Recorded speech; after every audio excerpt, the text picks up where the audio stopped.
안녕하세요. 달빛 야화입니다.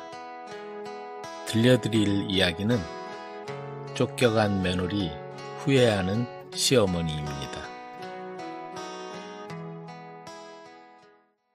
쫓겨간 며느리 후회하는 시어머니.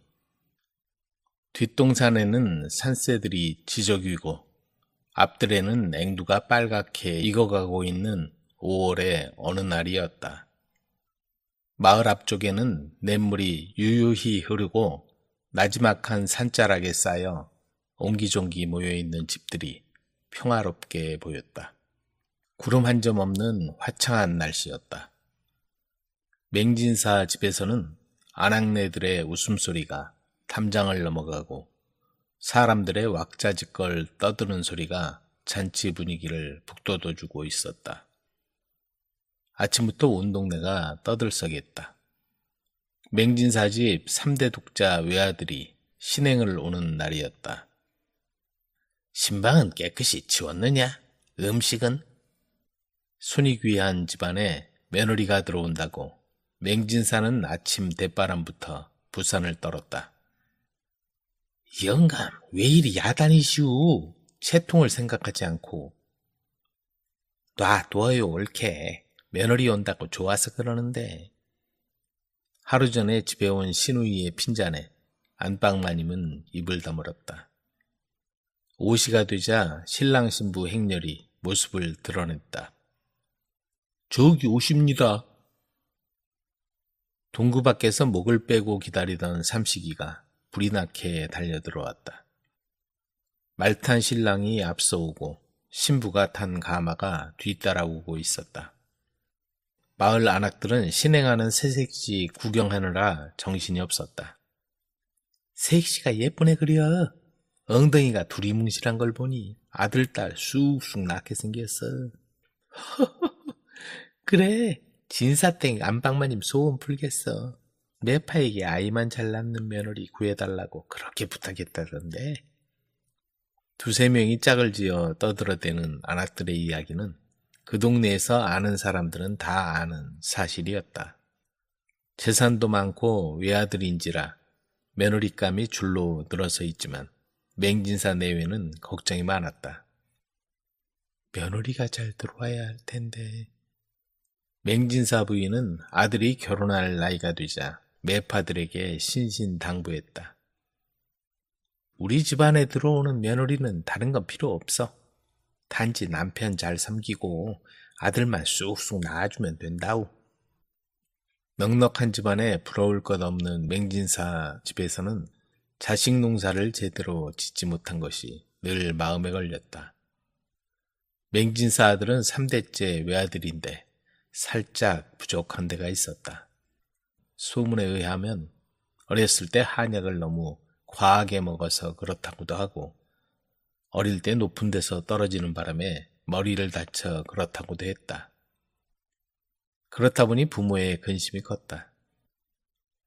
그 집 며느리 되면 팔자 고치는 건데.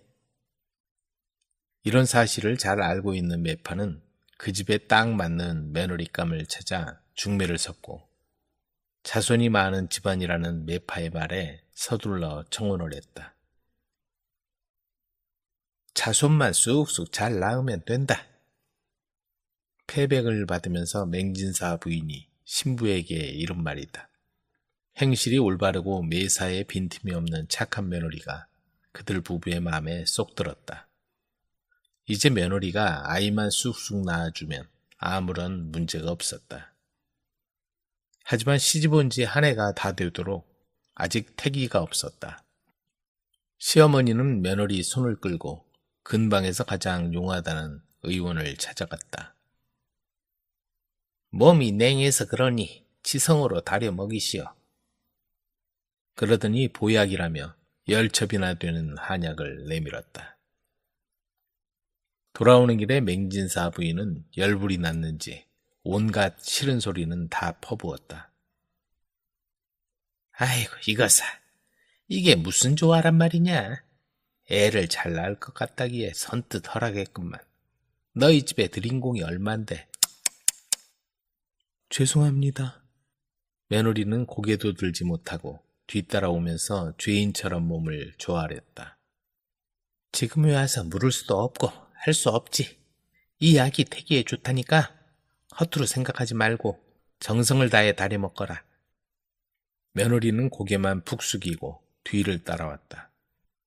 그날부터 약다리는 냄새가 온 집안에 진동했다. 하지만 임을 봐야 뽕도 따는 법이다. 외아들은 덩치만 컸지 영 사내구실을 하지 못했다.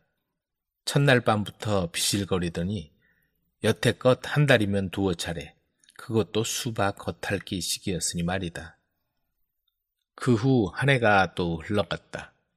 시어머니의 닭달은 극에 달했다. 대를 잊지 못할 바엔 이 집에서 당장 나가거라. 시어머니는 참다 못해 며느리에게 나가라고 윽박지르기 시작했다. 어머니, 저 사람이 무슨 죄가 있다고 그래요. 조금만 더 기다려봐요. 아들은 죄 없는 아내가 어머니한테 구박을 당하는 모습을 보고 한마디 거들었다.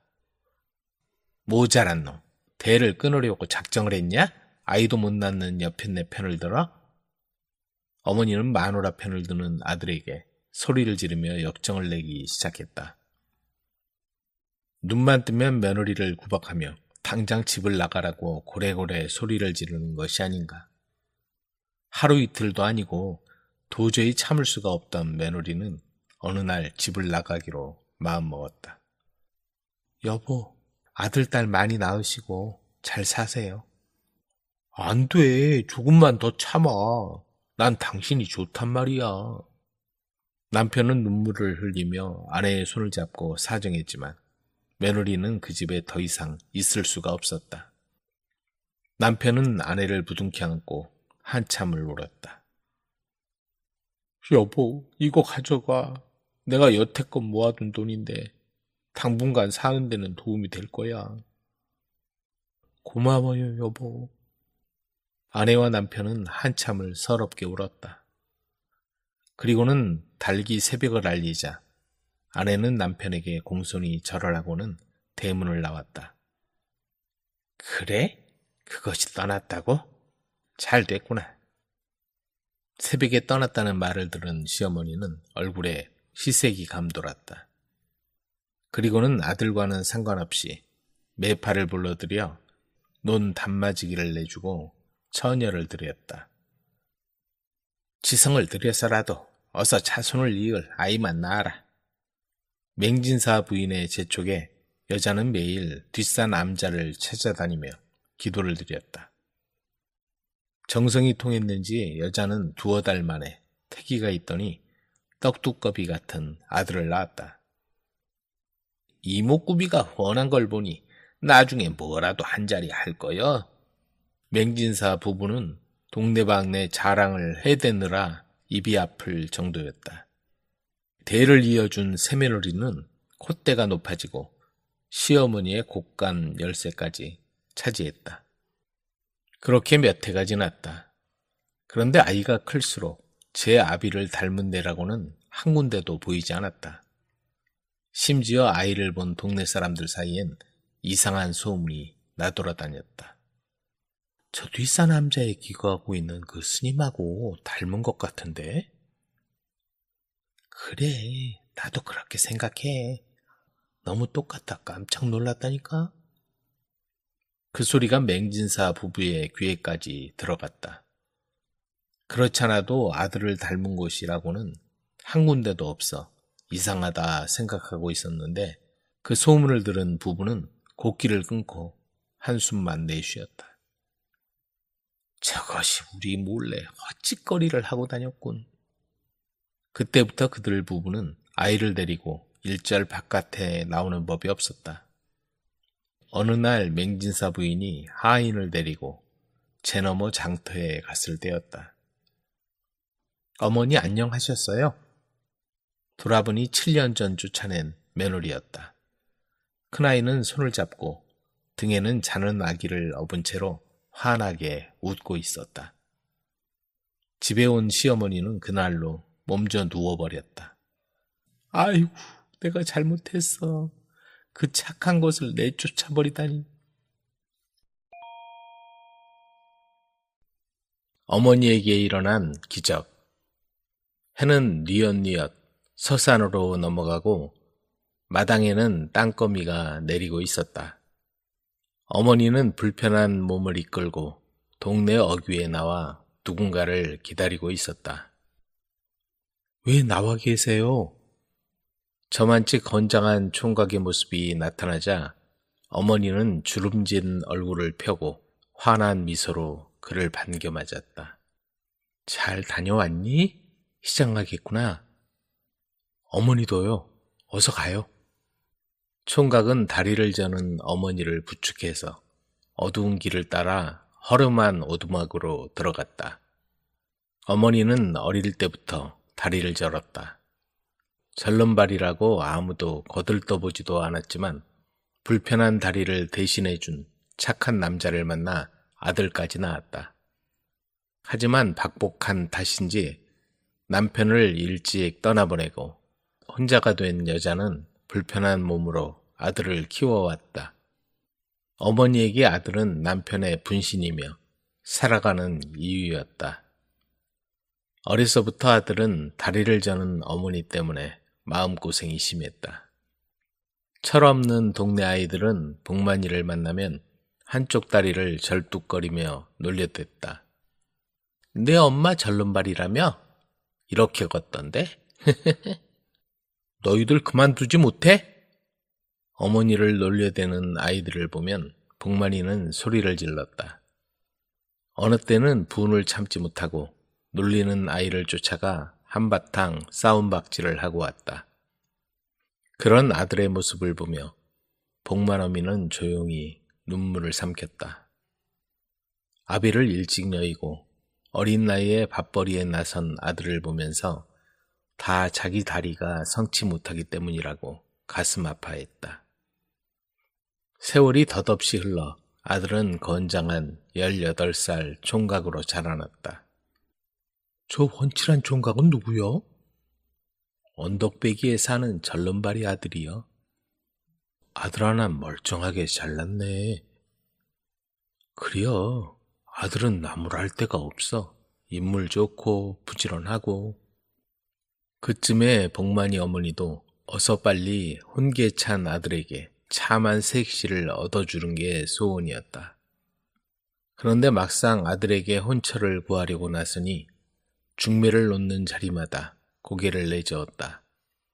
넉넉한 살림도 아니고 내놓을 만한 가문도 아니고 거기다가 어머니마저 절름발이니 딸을 주겠다는 집이 없었다. 그래도 어머니는 매파에게 간곡한 부탁을 했다. 하지만 다리를 저는 시어머니를 모시겠다는 처녀가 쉽게 나타나지 않았다. 심지어 따로 살 터이니 걱정하지 말라고 해도 이번에는 집안을 문제 삼았다. 내가 몸이 성치 않아 복만이에게 집만 되는구나. 그런 생각이라도 할라치면 어머니 생각을 알아차렸는지 아들이 손을 잡고 이렇게 다짐하는 거였다. 어머니, 전 어머니 잘 모시는 여자가 좋아요. 아들이 한 살 한 살 나이를 먹어가자 어머니는 조바심이 나서 매파를 불러 당부하기에 이르렀다. 조금 부족해도 상관없으니 혼례나 치를 수 있게 손을 써주시구려. 아랫마을 이첩지 딸이 발 한쪽이 불편하다고 하는데 괜찮으시면 한번 다리를 놓아보죠. 시어미는 다리가 그렇고 며느리는 팔이 불편하니 좀 그렇기는 하겠지만 어쩌겠소.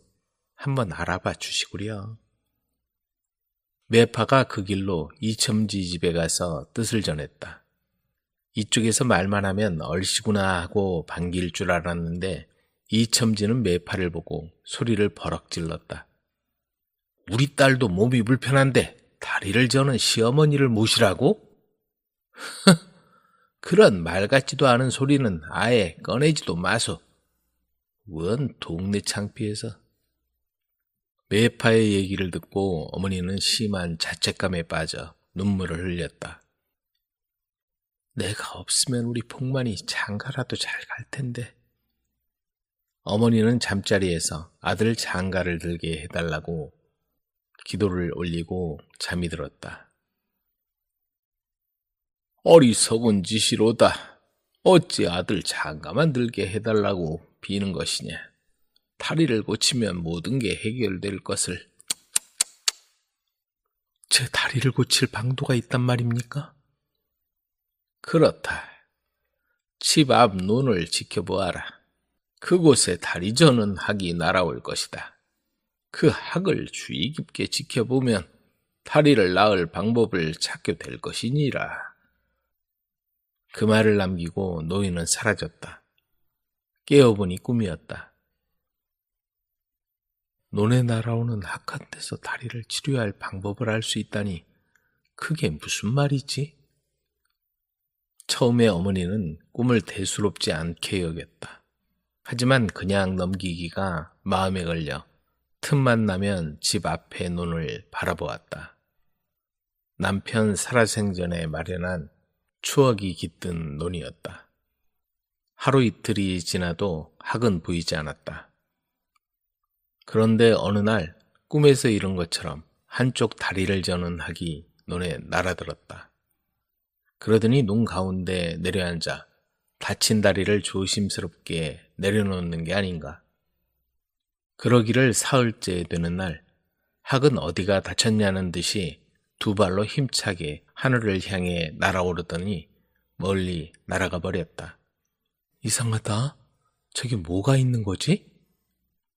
어머니는 저는 다리를 이끌고 논 가운데로 가보았다. 그러자 논 가운데 뜨거운 물이 조금씩 뿜어져 나오고 있었다. 그 주위엔 뜨거워 아무것도 자라나지 못할 정도였다.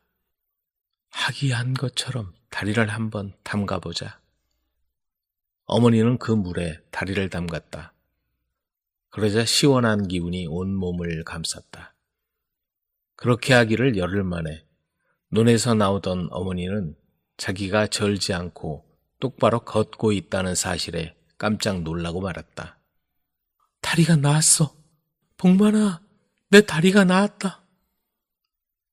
어머니가 논 가운데서 뿜어져 나오는 물에 다리를 담가서 정상이 되었다는 소문을 들은 사람들이 너도 나도 복만이네 논으로 몰려들었고 효과를 본 사람들이 빈손으로 가는 법이 없어 어머니의 살림살이도 풍족해졌다.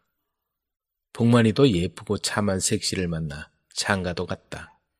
세종대왕이 안지를 치료하러 들린 이후부터 그 지역은 온양이라는 이름이 붙여졌으며 그곳에서 나오는 물은 오늘까지도 많은 사람의 질병 치료에 효과가 있다고 전해진다. 3번 만에 찾아온 행운. 경상도 안동 땅에 정만수라는 젊은이가 살았다. 자손이 귀한 정씨 집안에 늦둥이 외아들을 낳게 되자 금지옥엽으로 애지중지 키웠고 탈 없이 잘 살라는 뜻으로 부친이 만수라고 이름을 지었다. 만수가 8살 무렵 아버지가 돌아가시자 홀어머니는 더욱 만수만 바라보고 살았다. 너는 정씨 가문의 장손으로 가문을 잘 이어가야 한단다. 명심하거라. 네, 어머니. 어느덧 만수가 18살이 되어 한양의 과거를 보러 갈 나이가 되었다. 어머니, 이번에 한양에 올라가서 과거에 응시하려 합니다. 그렇게 하도록 하거라. 지금까지 열심히 정진하였으니 꼭 좋은 결과가 있기를 바란다. 소자 이번에 과거에 꼭 합격하여 어머니께 좋은 소식을 들고 오겠습니다. 어머니 유씨 부인은 노자를 마련해서 아들에게 주었다. 부디 몸조심하고 속히 돌아오거라. 만수는 어머니께 하직하고 이웃선비와 한양길에 올랐다. 장안의 당도하니 과거까지 7, 8일 정도 남아있었다. 만수는 객사에 유숙하고 동행한 선비와 함께 장안 구경에 나섰다. 한참 돌아다니다 보니 해가 저물어 객사로 돌아오는데 누각 앞에 흰 수염을 허리까지 길게 기른 노인이 앉아 있었다. 그 노인은 만수를 뚫어지게 바라보더니 말했다. 이보시오, 젊은이. 출세할 관상을 타고나기는 했는데, 아하, 이를 어쩐다. 만수는 노인의 근심 어린 표정을 보고 궁금해서 물었다. 저에게 무슨 문제가 있습니까?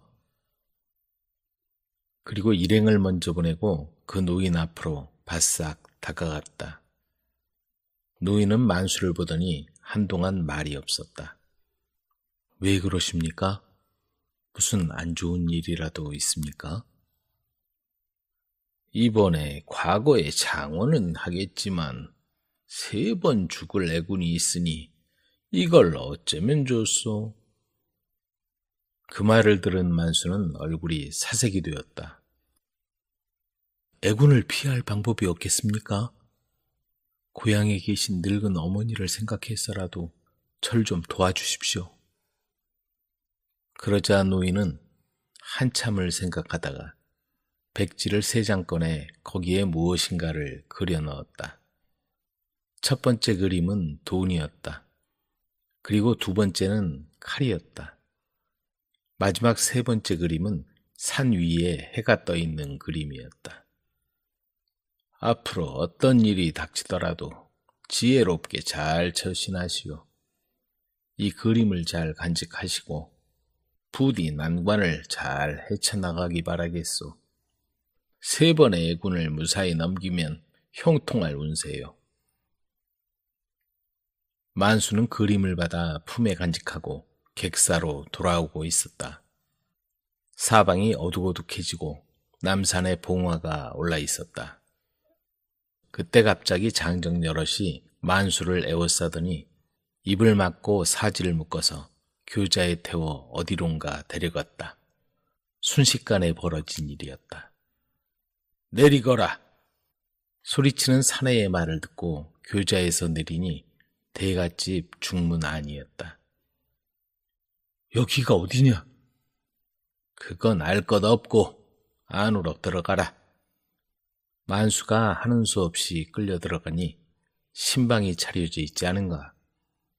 잠시 후에 사내들의 호위를 받고 젊은 여인이 신부복을 입고 들어섰다. 이게 어떻게 된 일이오? 제 명이 기구하여 초년에 남편을 잃을 운이라 하여 혼인 전에 남자를 데려다가 하룻밤 인연을 맺고 즉시 없애면 그 액을 피할 수 있다 하여 벌어진 일입니다. 저도 어찌할 바를 모르겠습니다. 송구합니다. 여인은 고개를 숙이고 울먹이며 말했다. 밖에는 사내들이 지키고 있어 도망갈 수도 없었다. 하룻밤 대가치고는 너무 크구나.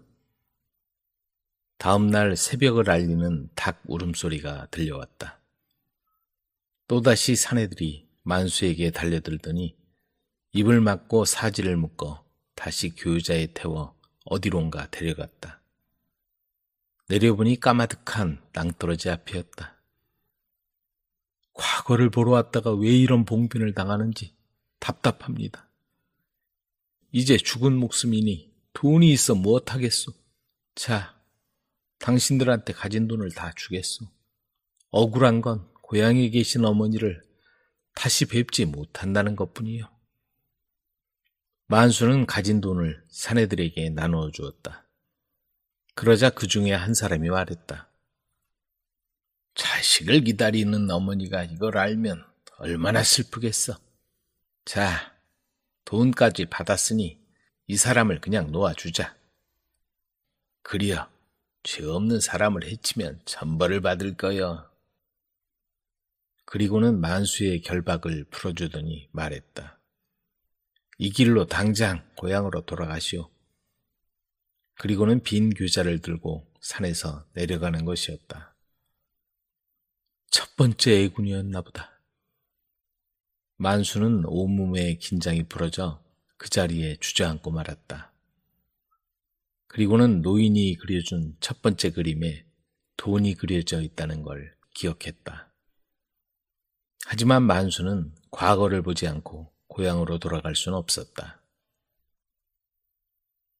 만수는 그 길로 객주로 돌아갔다. 자네 어제 어디 있었나? 걱정했네. 동행의 말에 만수는 아무 대답도 하지 않았다.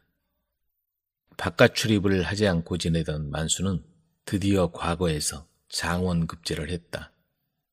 이제 출세는 따놓은 당상이었다. 금의 환영하여 어머니에게 돌아가려는데 우의정 대감이 찾아왔다.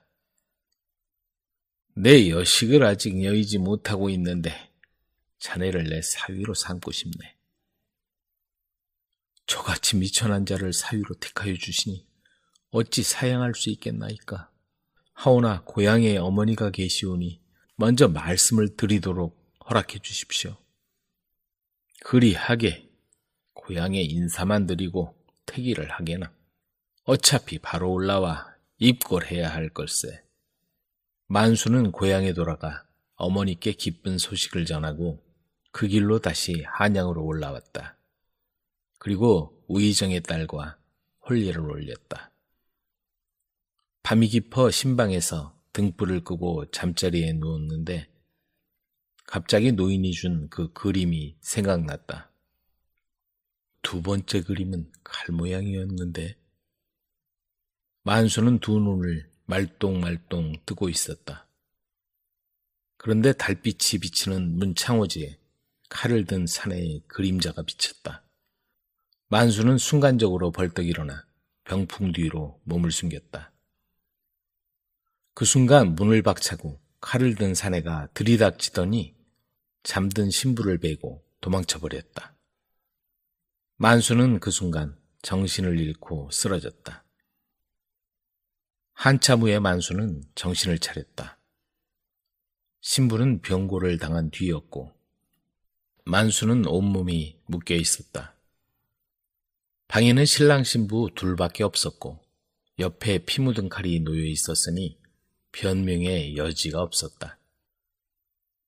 만수는 그 길로 포도청으로 끌려갔다. 억울합니다. 제가 그런 게 아닙니다. 그럼 누구란 말이냐?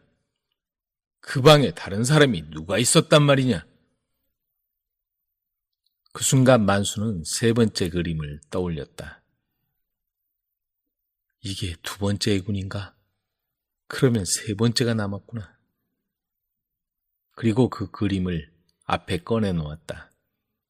하얀 종이에 그려진 산 위에 해가 뜬 그림이었다.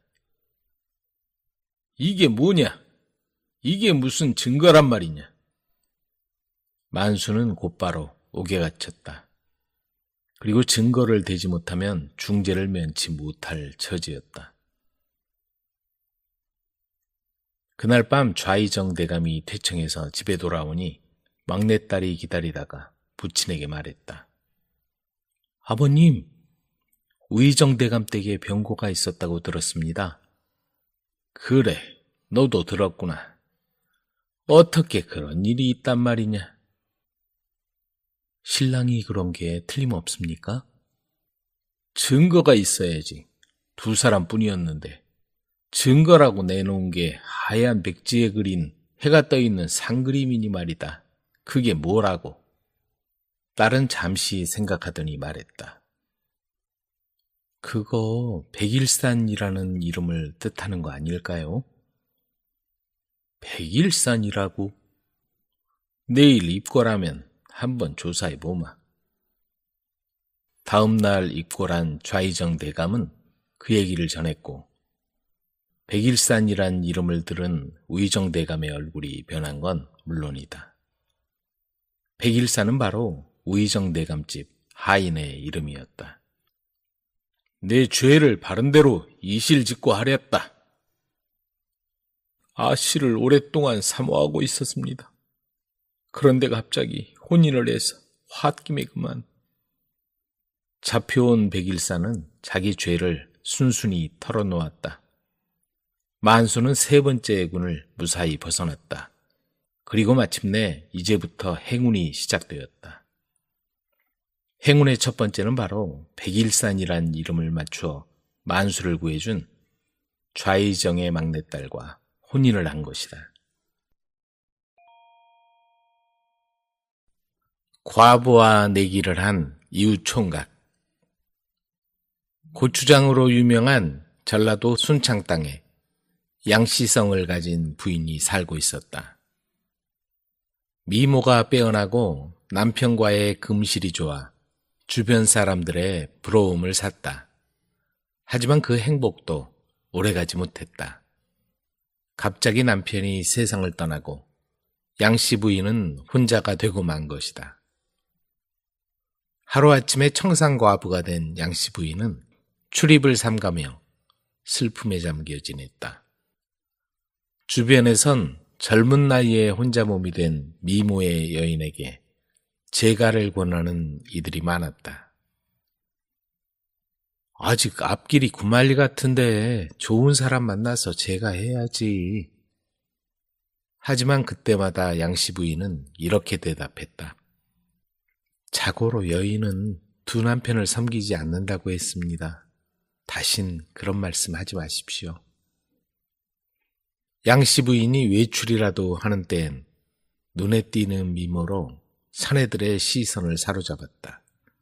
심지어 동네 총각들까지도 마음을 빼앗길 정도였다. 그만큼 지혜와 미모를 겸비한 양씨 부인을 흠모하는 이들이 많았다. 그런데 그 중에 설시성을 가진 이웃 총각이 있었다. 잘생기고 훤칠한 외모에 그를 마음에 둔 처녀들이 많았지만 설씨 총각은 양씨 부인을 한번 보고는 그만 마음에 담고 말았다. 저녁에 정자 밑에서 기다릴게요. 아닙니다. 기다리지 마시오. 평소 마음에 두고 있던 처녀의 고백에도 설씨 총각은 마음을 주지 않았다. 밤마다 잠 못 들고 한숨만 푹푹 내쉬는 총각의 모습을 보고 어머니가 물었다. 너 무슨 일이냐? 혼인을 약속한 이쁜이도 만나려 하지 않고 한숨만 내쉬고 있으니. 제 마음엔 다른 여인이 있습니다. 그게 누구냐? 얘기해봐라. 저 양씨 부인입니다. 무슨 소리냐? 멀쩡한 처녀를 놔두고 과부장가를 들다니 제정신이냐? 어머니는 노발대발하며 설씨 총각을 나무랐다. 하지만 그의 귀엔 아무 말도 들리지 않았다. 이미 양씨 부인이 마음 깊이 자리 잡고 있었던 것이다. 마침내 설씨 총각은 양씨 부인을 찾아가 마음을 전했다. 부인을 사모하는 마음을 견디지 못하고 이렇게 찾아왔습니다. 부디 제 마음을 받아주십시오. 전 이미 지아비가 있는 몸입니다. 비록 이 세상엔 없지만 어찌 두 남자를 섬긴단 말입니까? 다신 그런 말씀하십시오. 그렇게 양씨 부인은 설씨 총각을 돌려보냈다. 하지만 이후로도 총각은 포기하지 않고 부인을 찾아왔다. 마음에 두고 있는 여인도 많을 텐데 왜 저 같은 과부에게 마음을 두는지요? 언제부턴가 부인을 사모하게 된 이후로 아무도 눈에 들어오지 않습니다. 부인은 난감한 듯 한참 동안 말이 없었다. 그러더니 입을 떼었다. 그러면 내기를 하지요. 총각께선 남학신을 신고 한양을 다녀오십시오. 그동안 저는 앞에 보이는 언덕에 돌로 성을 쌓겠습니다. 먼저 끝내는 사람이 이기는 거로 하죠. 제가 이기면 깨끗이 저를 포기하시고 만약에 제가 지면 당신의 뜻을 따르겠습니다. 그래서 설씨 총각은 남학신을 신고 한양길에 올랐다. 그냥 걷기도 힘든 남학신을 신고 한양을 다녀오는 일은 무모한 도전처럼 여겨졌지만 양씨 부인을 아내로 맡겠다는 일념 하나로 설씨 총각은 거침없이 한양길에 올랐다. 양씨 부인의 도전 또한 만만치 않았다. 여자 몸으로 무거운 돌을 날라서 돌성을 쌓다니 누가 봐도 가당치 않은 듯 보였다. 그렇게 두 사람의 내기가 시작되었다. 계절이 몇 번이나 바뀌었다. 한양길에 오른 설씨 총각의 발이 상처투성이가 되고 굳은 살이 박이고 양씨 부인의 고운 손이 피멍이 들고 온몸이 흙투성이가 되어도 그들의 내기는 멈추지 않았다. 어느덧 해가 바뀌었다. 그리고 평평하던 언덕에 돌성이 우뚝 솟아올랐다. 눈만 뜨면 매달려 돌성을 쌓는 바람에 양씨 부인의 곱던 손은 거칠어지고 백옥 같은 피부도 햇볕에 그을러 검게 변했다. 하지만 고운 자태는 감출 수가 없었다. 아, 마침내 이겼구나. 부인은 다 쌓아 올린 돌성을 바라보았다. 하지만 마음 한편에 알 수 없는 미련이 남아있는 듯했다. 그건 설씨 총각에 대한 마음인지도 모른다. 얼마 후 설씨 총각이 한양에서 돌아왔다.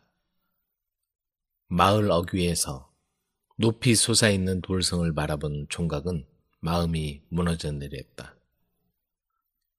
자, 내가 이겼어요. 이제 약속대로 미련을 버리세요. 그런데 돌성을 둘러보던 총각의 눈빛이 빛났다. 여기 돌성이 무너져 있군요. 과연 총각이 알려준 곳을 가보니 비바람에 무너졌는지 짐승이 허물었는지 돌이 허물어져 구멍이 나 있었다. 제가 이겼습니다. 약속을 지키셔야죠. 부인은 고개를 끄덕이더니 말없이 돌아서서 언덕을 내려갔다.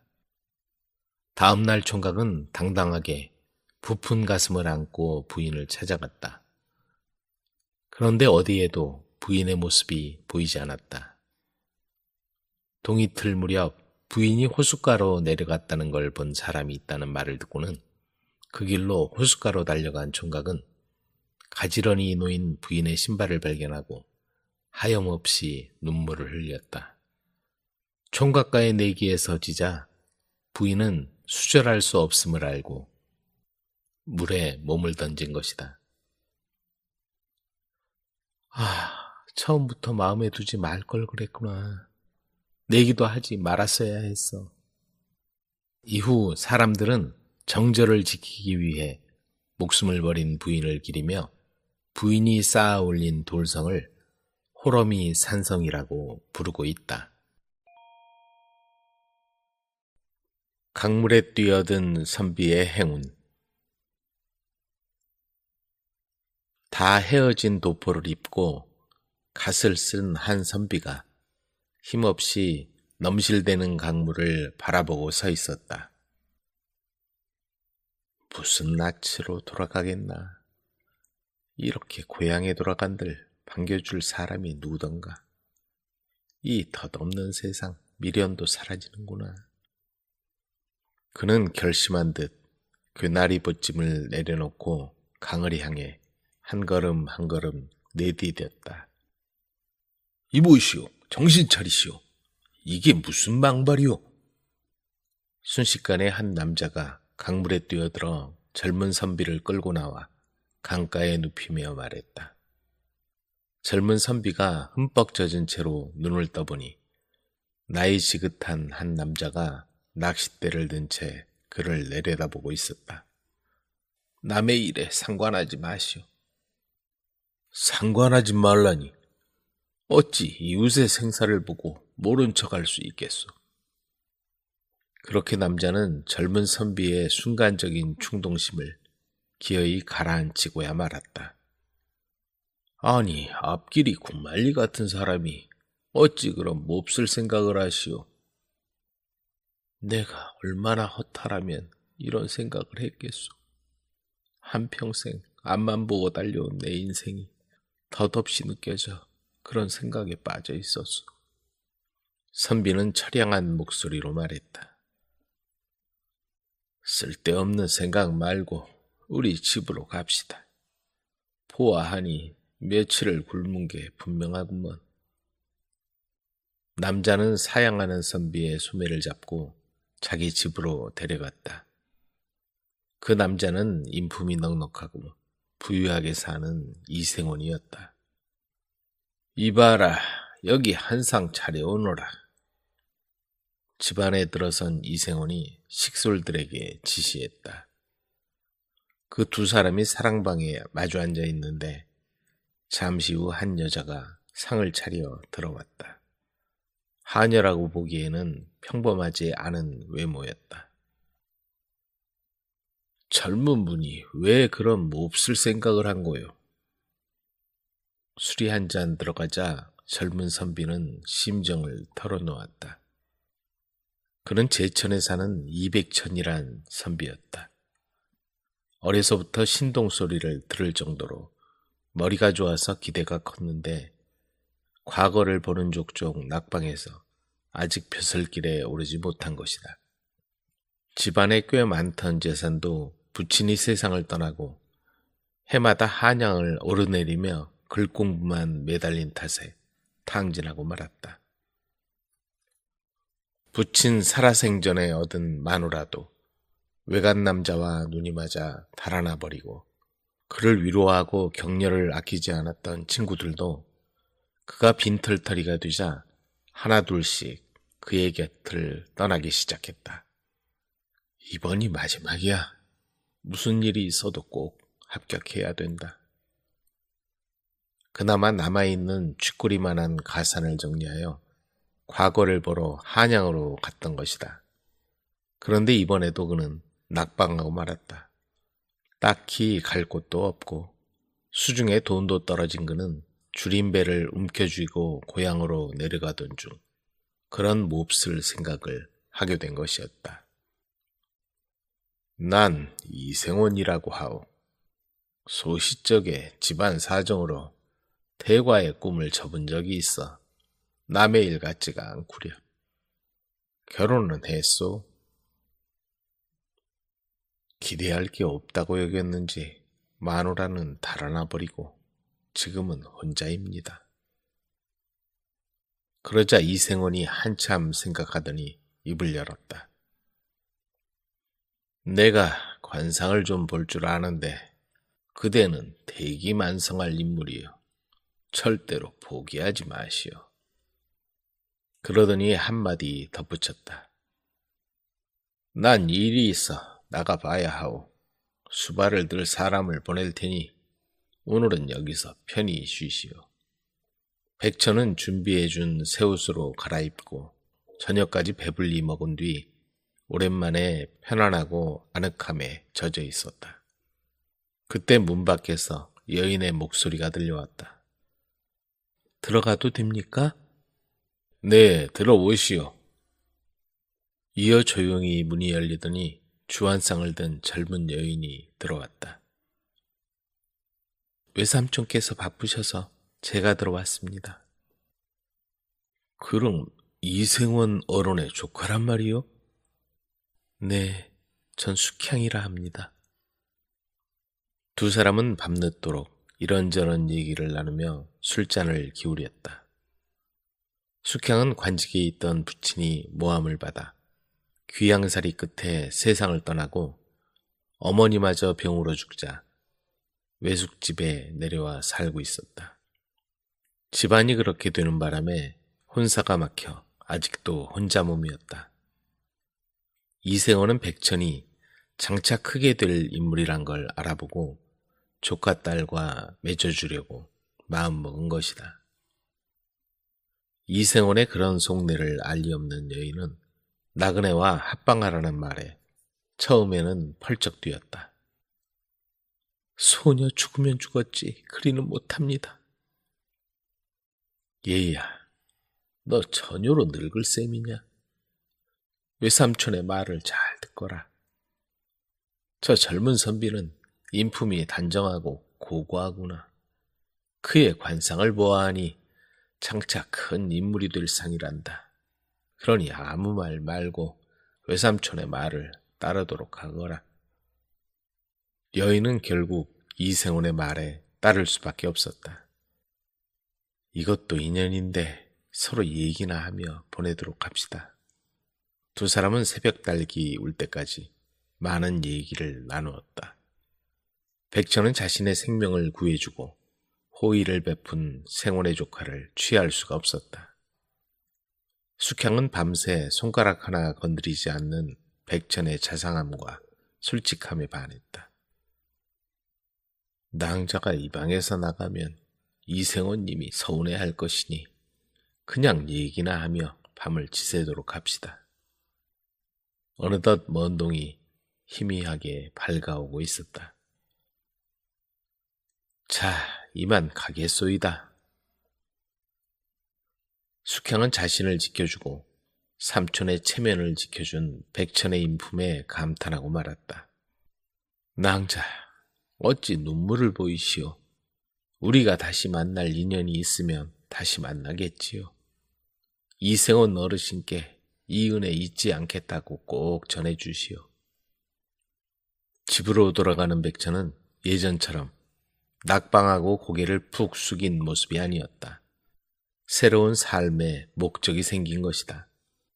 해마다 과거길에 올랐지만 단순히 급제하겠다는 생각만 했는데 이제 왜 급제해야 하는지 그 이유를 찾은 것이다. 이듬해 백천은 드디어 과거에 급제했다.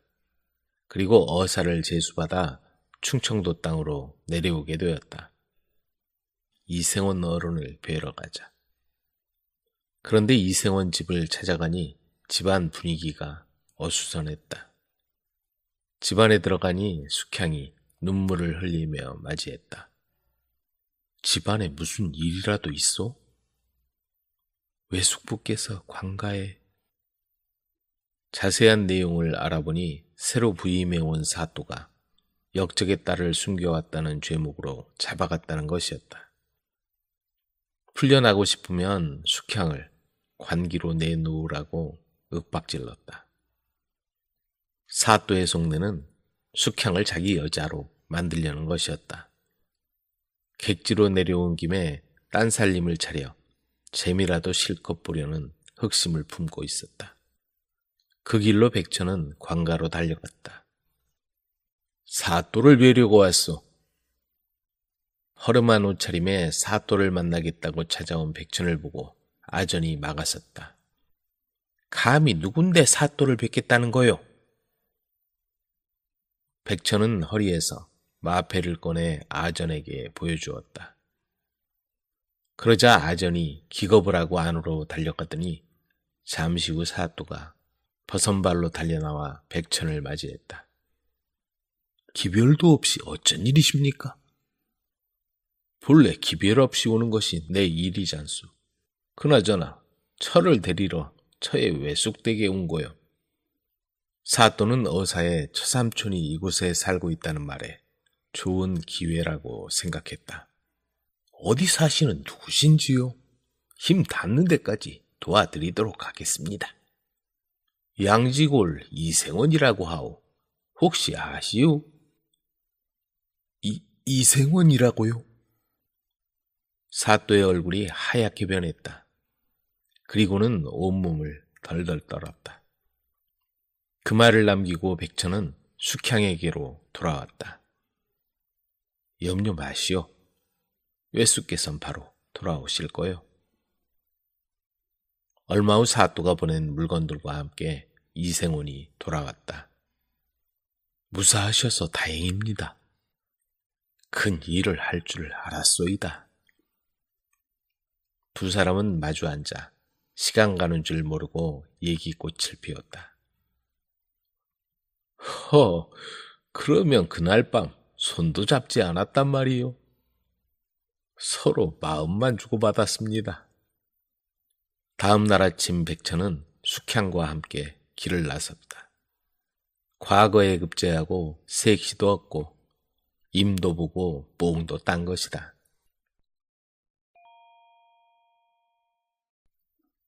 여승이 된 외동딸. 강대인은 장안에서 손꼽히는 부자였다. 그는 조실부모하고 남의 집살이를 하며 힘들게 모은 돈으로 자수성가하여 큰 돈을 벌었다.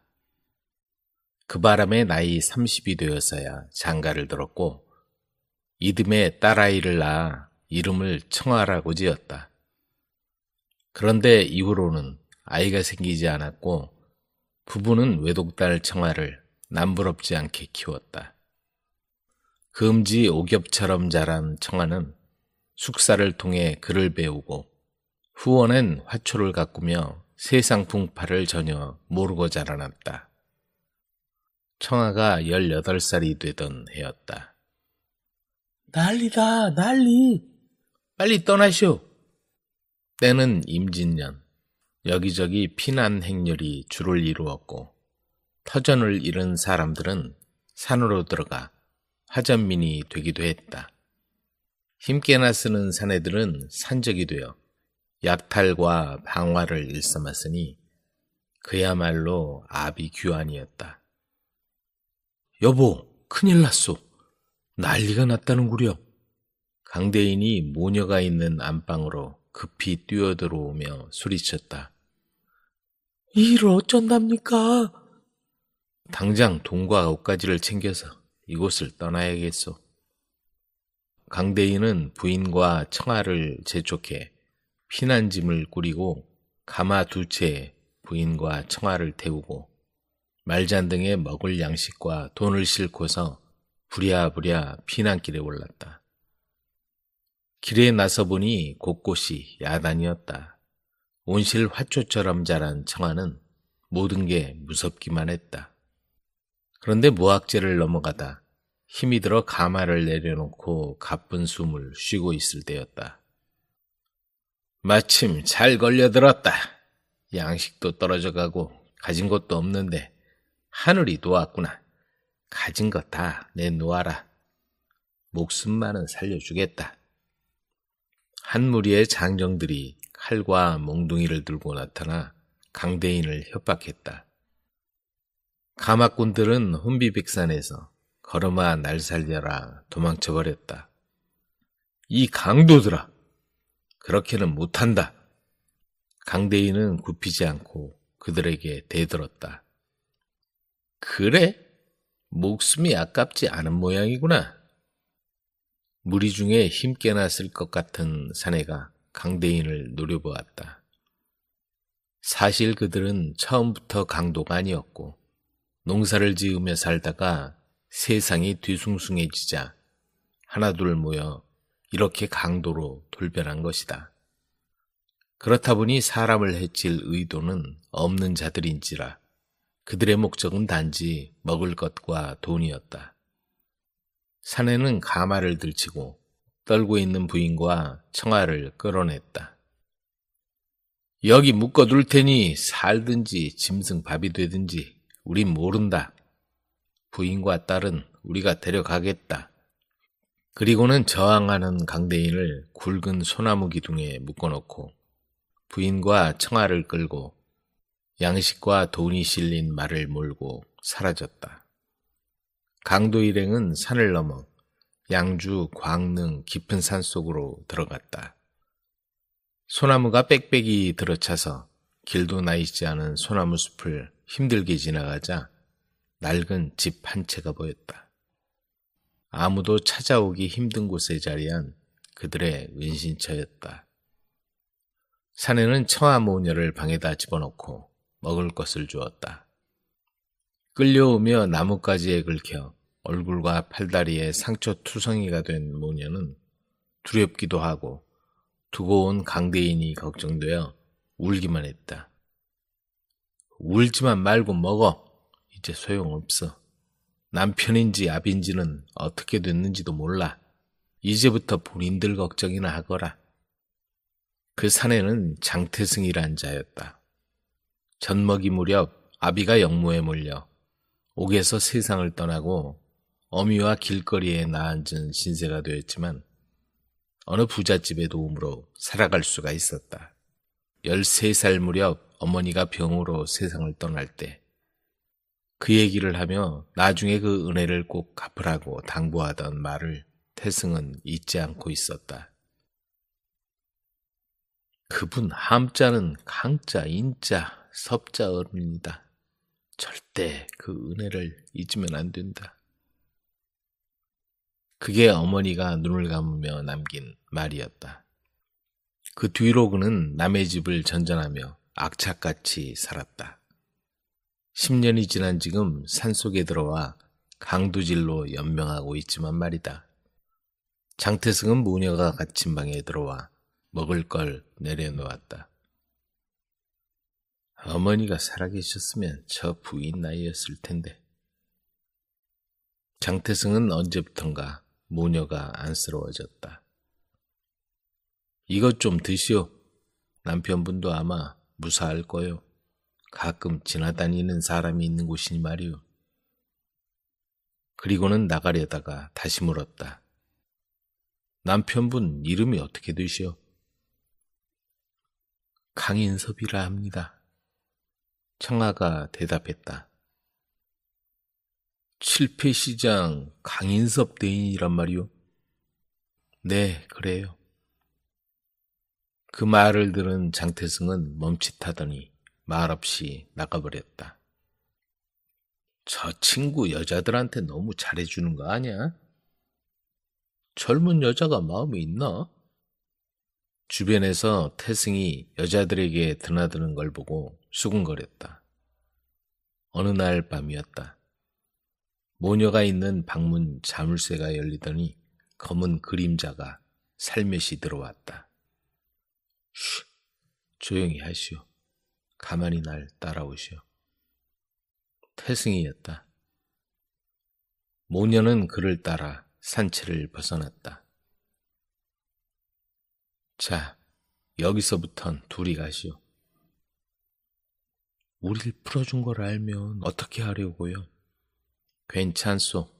아무도 날 어쩌지 못하오. 그리고 태승은 산채로 돌아가 버렸다. 모녀는 산길을 따라 내려왔다. 얼마나 걸었을까? 눈앞에 암자가 보였다. 여성들이 모여 수련을 하는 곳이었다. 모녀는 그동안의 사정 얘기를 하고 그 암자에 의탁하게 되었다. 하지만 모녀는 강대인 걱정에 한시도 눈물이 마를 날이 없었다. 어머니, 제가 머리를 삭발하고 여성 차림으로 아버지 안부를 알아보겠어요. 네가 어떻게? 너마저 잘못되면 난 살 수가 없단다. 하지만 부인은 청아의 완고한 뜻을 꺾을 수가 없었다. 청아는 머리를 깎고 여성 차림으로 아버지를 찾아 떠났다. 전란 중이라 한양으로 들어갈 수도 없어 산길을 따라 이 마을 저 마을을 찾아다녔다. 살아계신다면 어머니와 나를 찾으려고 멀리 가시진 않았을 거야. 그렇게 동가숙 서가식을 하며 돌아다닌 지 한 해가 지나도 아버지의 흔적을 찾을 수가 없었다. 정말 어떻게 되신 게 아닐까? 청아의 발길이 모친이 있는 암자를 향해 양주로 향했을 무렵이었다. 남노한 옷차림에 수염이 덥수룩한 노인이 산모퉁이에 앉아 지친 몸을 쉬고 있었다. 여보시오, 스님. 어디로 가면 절이 있습니까? 글쎄요, 저도 이 근처에 있지 않아서요. 청아는 후미진 곳에서 마주친 노인이 무서워 재빨리 돌아서서 걸음을 재촉했다. 그런데 생각해보니 노인의 목소리가 낯설지가 않았다. 다시 돌아서서 오던 길로 돌아가 보니 노인은 아직 그 자리에 앉아 있었다. 자세히 보니 아버지 아닌가? 청아는 너무도 반갑고 놀라 소리쳤다. 아버지! 아버지! 저 청아예요. 청아라고? 어디 보자. 무사했구나. 어머니는? 암자에 계세요. 아버지를 찾아 삭발분장하고 돌아다닌 지 1년이 넘었어요. 그렇게 극적으로 세 가족은 다시 만났다. 그리고 전란이 끝나고 그동안 굳게 닫혀있던 집으로 돌아와 평범한 일상으로 다시 돌아갔다. 변한 게 있다면 서로를 생각하는 마음이 더 깊어졌다는 것이다. 그 남편의 그 아내, 가난한 선비인 윤자은이 과거에부터 몇 년 만에 이조 참의 벼슬에 올랐다. 하지만 강직하고 불의와 타협하지 않는 성품인 윤자은인지라 가세는 크게 나아지지 않았다. 그러던 어느 날 이조 판서가 집으로 그를 불렀다. 잘 차려진 주안상이 나오고 술이 몇 잔 오가자 판서가 입을 뗐다. 이보게 윤참이, 긴히 자네에게 부탁할 일이 있네. 무슨 말씀이신지. 내 하나밖에 없는 아들아이가 아직 구실을 못하니 자네가 곁에 두었으면 해서 말이네. 중도 제 머리 못 깎는다고 내가 나설 수는 없는 노릇 아닌가. 윤자은은 순간 표정이 굳어졌다. 그렇게만 해준다면 자네 뒤는 내가 봐주겠네. 다음번 이조 판서는 자네 아니면 누구겠나? 잠시 생각할 시간을 주십시오. 술자리 분위기가 싸늘하게 가라앉았다. 집으로 돌아온 윤자은의 기색을 보고 아내가 물었다. 판서대감 댁에 다녀오신다더니 무슨 일이 있으셨어요? 아니요. 그만 쉬고 싶소. 잠자리에서 윤자은은 생각했다. 그런 식으로 관직을 얻는다는 건 있을 수 없는 일이야. 설사 불이익을 당한다 해도 어쩔 수 없는 일이지. 그러나 이조 판서의 제안을 거절한 대가는 참의직을 내놓는 것이었다. 참판과 공모에서 대수롭지 않은 일을 문제 삼아 윤자은을 파직시킨 것이다. 윤자은은 타락한 정치 현실에 환멸을 느끼고 한양을 등지고 파주고을로 낙향해서 아내와 농사를 지으며 살았다. 일이 손에 익지 않아 힘들었지만 마음만은 편했다. 그렇게 몇 년이 흘렀다. 이제 제법 농사일도 손에 익고 아내도 농부의 아내 티가 났다. 그러던 어느 날 조정에서 사람이 나왔다. 윤참이 어른 맞으시죠? 예전엔 그렇게 불렀소만 지금은 아니요. 그런데 무슨 일이요? 이조 판서와 참판은 불의한 그동안의 행적이 드러나 유배를 가게 되었고 억울하게 파직된 윤참이는 복직시킨다는 명이었다.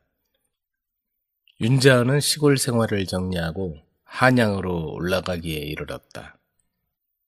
예전에도 넉넉지 않은 형편이었지만 낙향에서 다시 입성하려다 보니 형편이 더 어려워 전 재산을 털어 변두리에 작은 초가집을 마련했다.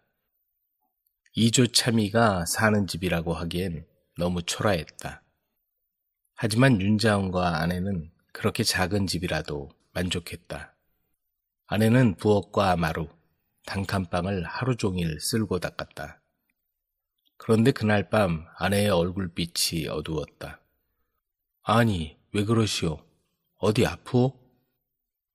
아니에요. 그런데 여보, 우리 다른 데로 이사가요. 이 집이 마음에 든다고 하지 않았소. 그런데 갑자기 이사를 가자니. 그 다음 날도 아내의 기분은 나아지지 않았다. 무엇보다 뭔가를 보았는지 부엌에 드나들기를 꺼리는 것이었다. 부엌에서 무슨 흉한 거라도 보았는지 왜 그러지? 지금까지 한 번도 남편의 뜻을 거부한 적 없는 아내가 이사가자고 하니 윤자은은 손해를 감수하고서 급하게 집을 처분하고 다른 집을 구해야 했다. 더 허름한 집이었지만 집을 옮기고 나니 아내의 얼굴이 환해지는 것이었다. 집사람 마음이 편하면 됐어. 윤자은은 그렇게 생각했다. 그런데 집을 옮기게 된 내막은 다른 데 있었다. 한양에 집을 마련하고 부엌을 치우던 아내가 아궁이 청소를 시작한 때였다.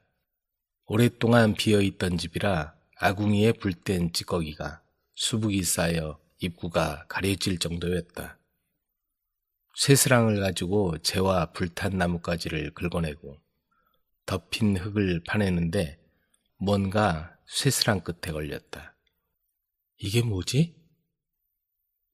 흙을 파보니 작은 소뚜껑이 덮여 있었다. 소뚜껑을 열어본 아내는 뒤로 엉덩방아를 찧었다. 밑에서 나온 건 작은 항아리였는데 그 속에 번쩍이는 금덩어리가 수북이 쌓여있지 않은가? 에구머니나, 이게 무슨 일이지? 하늘이 주신 선물인가? 이거면 이제 잘 살 수 있는데. 기뻐서 어쩔 줄 몰라 하던 아내의 얼굴이 다음 순간 어둡게 변했다. 아니야. 불의와 타협하지 않는 남편의 뜻을 거역할 순 없어. 아내는 파낸 항아리를 도로묶고 소뚜껑을 닫고 흙을 덮어 원래대로 만들어 놓았다. 그러나 부엌에 들어가면 마음이 심란했다. 더구나 금덩어리가 들어있는 아궁이에 불을 지필 수가 없었다. 그래, 여기서 떠나자. 그래서 이렇게 다른 집으로 이사를 오게 된 것이었다. 이사 온 첫날 밤, 아내의 꿈속에 하얀 백발노인이 나타났다. 너의 분수를 지키고 탐하지 않는 마음씨가 남편을 닮았구나. 돈은 있어도 금방 사라지는 법. 대신 이걸 주겠노라. 노인은 아내의 손에 황금으로 된 문패를 쥐어주었다. 깜짝 놀라 깨어보니 꿈이었다. 그 뒤로 윤자원은 능력을 인정받아 2조 판서를 거쳐 영의정의 자리까지 오르게 되었고 슬하에 둔 자녀들도 장성하여 모두 관직에 올라 그야말로 황금문패에 걸맞은 가문으로 명성을 떨치게 되었다. 마법 망토. 히꼬이찌라는 개구장이가 살고 있었다. 히꼬이찌는 마을 근처 산속에 코가 긴 괴물의 망토에 대해 떠도는 소문을 들었다. 그것을 입은 사람을 투명인간으로 만드는 마법의 망토였다. 히꼬이찌는 망토를 훔쳐야겠다고 생각했다. 어느 날 히꼬이찌는 망토를 훔쳐오기 위해 산으로 올라가서 대나무통을 들여다보며 감탄하듯 높은 소리로 외쳤다. 정말 멋지구나. 멀리 있는 마을도 다 보이네. 멋진 광경이야. 잠시 후 괴물이 나타나 호기심에 가득한 눈으로 대나무통을 바라보았다. 예, 히꼬이찌. 뭐가 그렇게 대단하니? 나도 좀 보자. 안 돼요. 이것으로 보면 멀리 있는 것이 가깝게 보여요. 세상에 이런 신기한 것은 없죠. 괴물은 호기심이 나서 애원했다. 제발 히꼬이찌. 대신에 내 마법 망토를 사용하게 해주마. 그러자 히꼬이찌는 얼굴을 찡그리며 말했다. 그 망토는 더러워요. 그런 것이 날 안 보이게 해주겠어요? 그렇지만 이걸 원하신다면 드리죠. 히꼬이찌는 괴물에게 대나무통을 넘기고 대신에 망토를 받았다. 괴물은 대나무 끝으로 열심히 바라보았지만 아무것도 보이지 않았다. 아무것도 보이지 않잖아. 어떻게 봐야 하는 거지? 그 순간 자기가 속았다는 것을 깨닫고 괴물은 버럭 소리를 쳤다. 나를 속였지? 못된 히꼬이찌. 하지만 이미 히꼬이찌는 마법 망토를 입고 산 아래로 내려가 버린 뒤였다. 마을로 돌아오자 히꼬이찌는 술집으로 들어가 곧장 저장고로 걸어갔다. 몇 사람이 거기서 일하고 있었지만 아무도 그를 알아보지 못했다. 대단하군. 난 정말 투명해진 거야. 그는 즐거워하며 술통에서 바로 술을 따라 먹기 시작했다. 그리고는 완전히 취할 때까지 계속 들이켰다. 휘청거리며 집으로 돌아와 입고 있던 망토를 벗어던지고 잠이 들어버렸다. 다음 날 일어나자 어제 한 일이 기억났다. 정말 대단해. 오늘은 무엇을 할까? 그러나 주위를 둘러보니 망토가 보이지 않았다. 이상한 일이라고 생각하며 어머니에게 물어보았다. 어젯밤에 여기 둔 망토 보셨어요? 그 더러운 망토가 내 것이냐? 너무 더럽고 지저분해서 조금 전에 태워버렸다. 어떻게 했다고요? 히코이치는 소리를 지르며 화로로 갔다. 하지만 이미 망토는 재가 되어버린 뒤였다. 이런, 어떻게 하나? 그러나 곧 좋은 생각이 떠올랐다. 잠깐, 이건 마법 망토의 재잖아. 아마 여전히 마법이 작용할 거야. 히코이치는 옷을 벗고 온몸에 재를 바르기 시작했다. 그러자 그는 투명해졌다. 완벽해. 이제 다시 내가 원하는 것은 뭐든 할 수 있어. 또다시 즐거워하며 히코이치는 다른 재밌거리를 찾아 나섰다.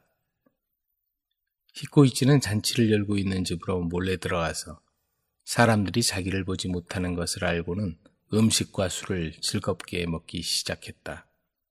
정말 꿀맛이군. 히코이치는 방을 어슬렁거리며 마음껏 먹고 마셨다. 물론 다른 사람들이 알아보지 못했다. 그들의 눈에는 신기하게도 접시에서 음식 조각이 사라지거나 잔이 가득 채워지더니 술이 잔에서 없어지는 모습만 보일 뿐이었다. 이 광경이 사람들을 놀라게 했다. 그들은 처음엔 이게 귀신짓인가? 하고 생각했다. 하지만 그들은 희미한 허공에 서서히 열리는 입과 같은 것을 보았다. 신기하군. 사람의 입 같은데? 그들은 신기해했다. 계속 이 광경을 지켜보니 코끝과 손바닥이 보였다.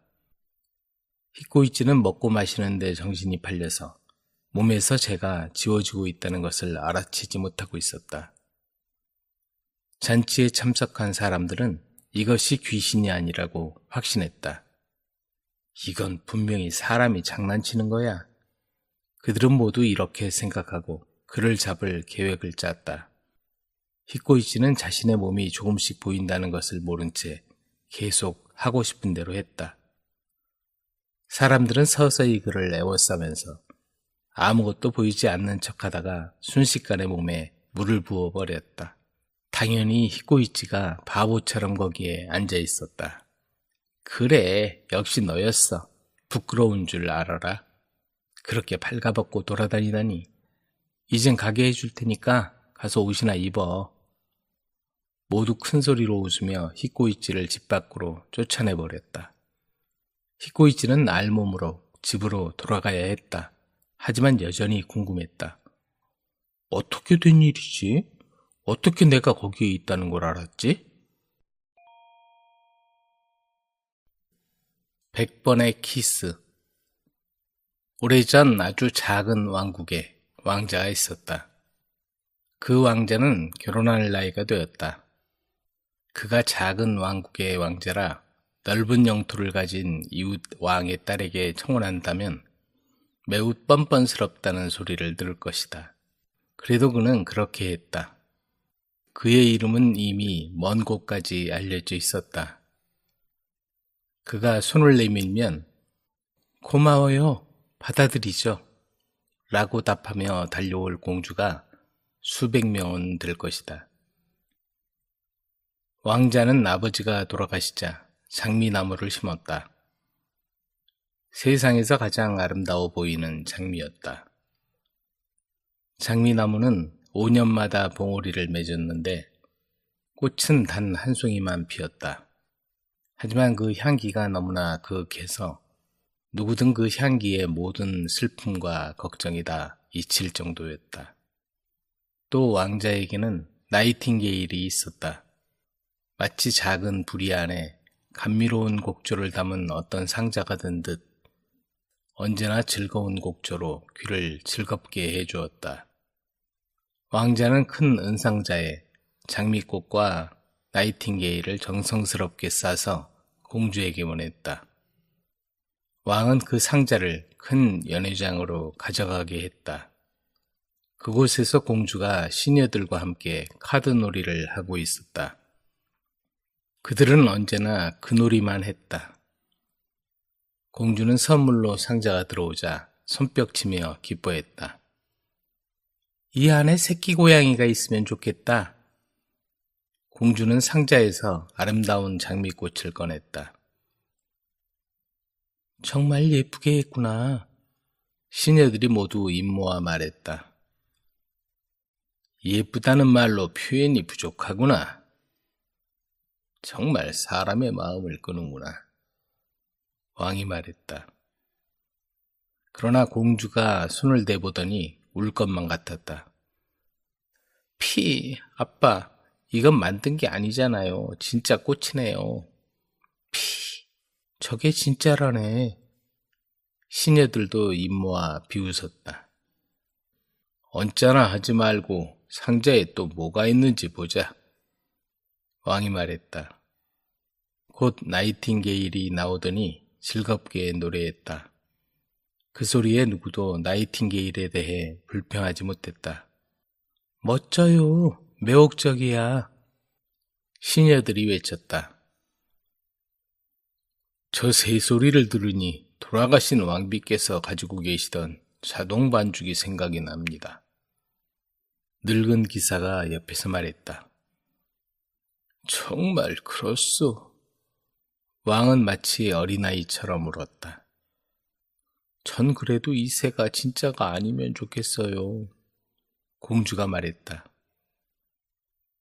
그건 진짜 새입니다. 상자를 가지고 온 사람들이 말했다. 그러면 저 새를 날려보내세요. 공주가 말했다. 공주는 왕자를 만나지 않겠다고 했다. 그러나 왕자는 실망하지 않았다. 그는 얼굴에 갈색과 검은색을 칠해서 엉망으로 만들고 모자를 푹 눌러 귀까지 덮은 다음 왕에게 찾아갔다. 폐하, 이 궁전에서 일할 수 있도록 일자리를 주실 수 있습니까? 그가 말했다. 일자리를 찾는 사람은 무척 많은데 한번 보지. 돼지를 기를 사람이 필요하군. 돼지가 무척 많거든.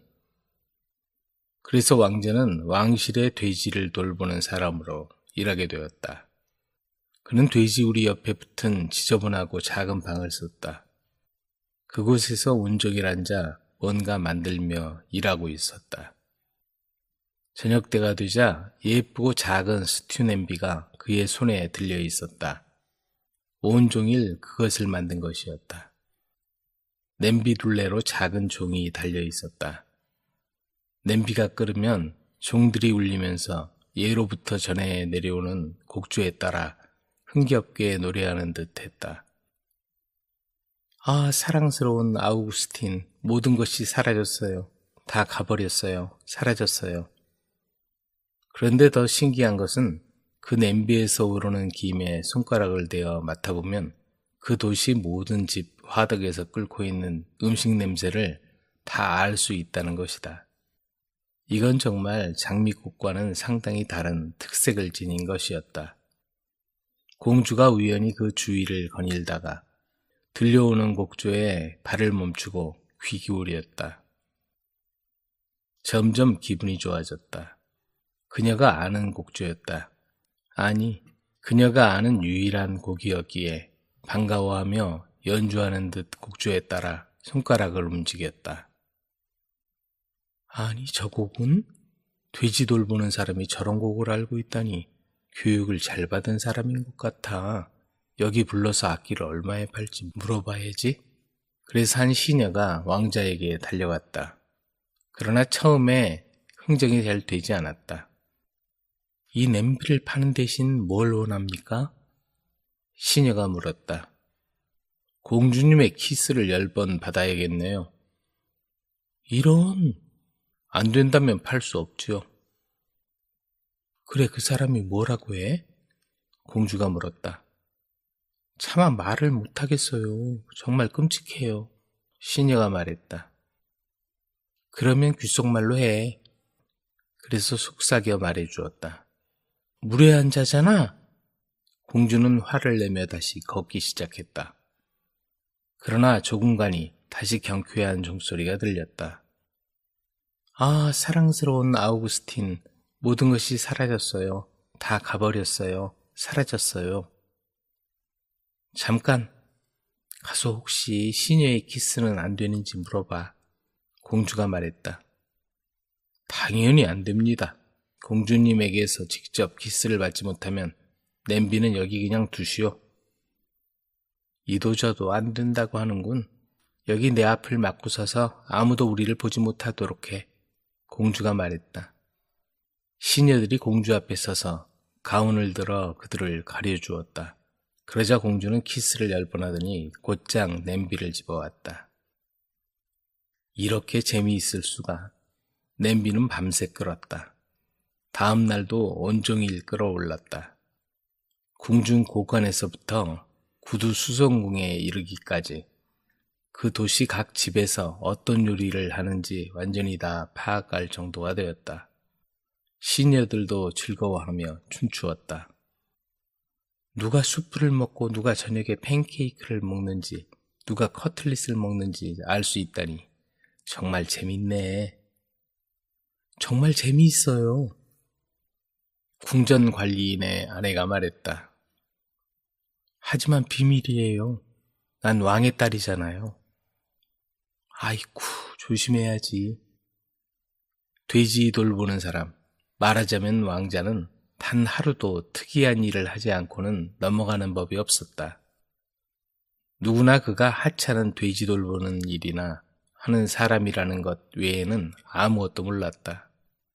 하루는 딸랑이 같은 것을 만들었는데 빙빙 돌리면서 흔들면 사람들이 즐기는 왈츠곡이나 춤곡을 연주하는 것이었다. 정말 신기하네. 공주가 지나가던 길에 듣게 되었다. 저렇게 흥겨운 곡을 들어본 적이 없는데 얼마에 팔지 물어봐야지.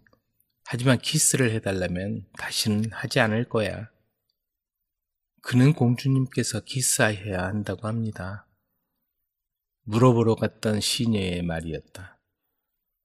그 사람 이상한 것 같아. 공주는 계속 가던 길을 갔다.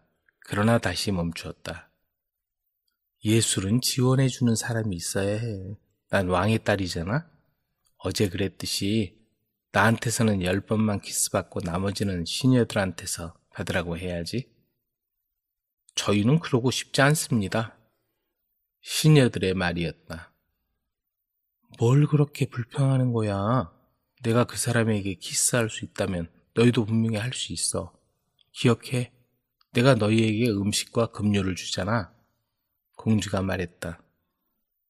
그래서 시녀들은 다시 그 남자에게 갈 수밖에 없었다.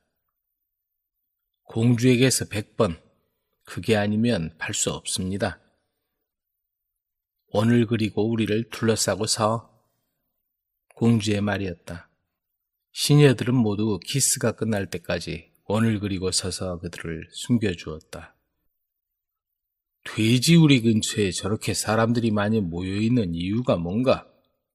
왕이 발코니에서 내려오다가 우연히 그 광경을 보게 되었다. 눈을 비비며 안경을 썼다. 시녀들이군. 무슨 놀이하는 모양이군. 가서 뭘 하는지 한번 봐야겠군. 그는 신발 뒤축을 들고 살그머니 걸었다.